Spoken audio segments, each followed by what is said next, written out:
Now that you've been using Delicious, you have a number of bookmarks and a number of tags. So you have a number of search terms, and with each tag you can go through and look at um, different people who've also chosen that same tag. So if we're here and we look at our Delicious bookmarks,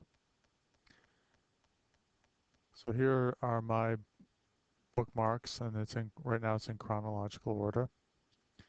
And we can go through and look at the different tags that I've used. And say I wanted to get to look at what other people are doing, and I wanted to check out semantic web, which is sort of the new buzz term for Web 3.0. And you notice I have two websites here that I've tagged under semantic web, but there are other people. So what I might want to do is check out popular. And if I hit popular, these are popular websites that people have chosen semantic or semantic web or Web 3.0.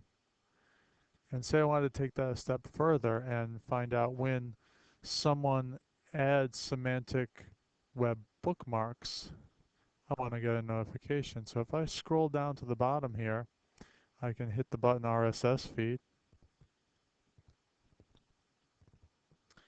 and that will send me to my good old Google Reader. I'll hit add to Google Reader, and just as usual, we're going to want to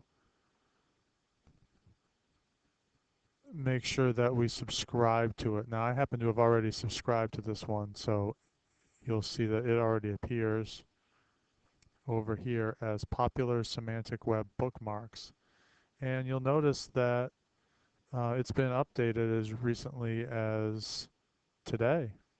Jack Clark's Random Thoughts for the Open Standard. So it's a way of making a connection between your Delicious bookmarks and your Google Reader.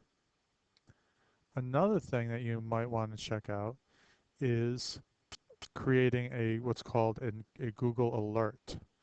So what we're going to do is go to Google Alert,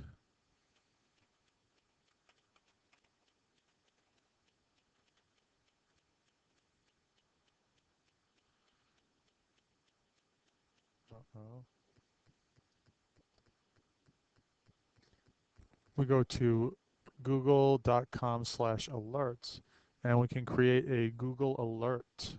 If you have a Google account, that really is, you're already logged in, so you don't need to log in again. And all you're going to do is type in a search term. So let's say you're a huge Johnny Damon fan,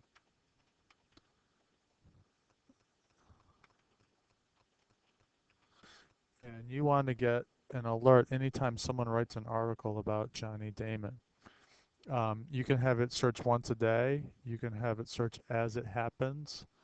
And comprehensive just means it's a straight Google search. You can also just say you want only blog entries or only news entries or only videos. And one of the things you want to do is decide whether you want it to go to your email or feed. Since we're practicing feeds, we're going to choose feed, and we'll hit create alert. And you'll see here's a list of different alerts that I've created. And you can then click view in Google Reader, and you'll see that Johnny Damon has been added. I'm just going to click him and drag him up to my Google Alerts folder. And usually it starts off with just a sort of a welcome message here. It says, welcome to this Google Alerts feed. And, you know, you'll get updates every time there's an article. Here's one I did for Daniel Pink. And I did it today at lunchtime.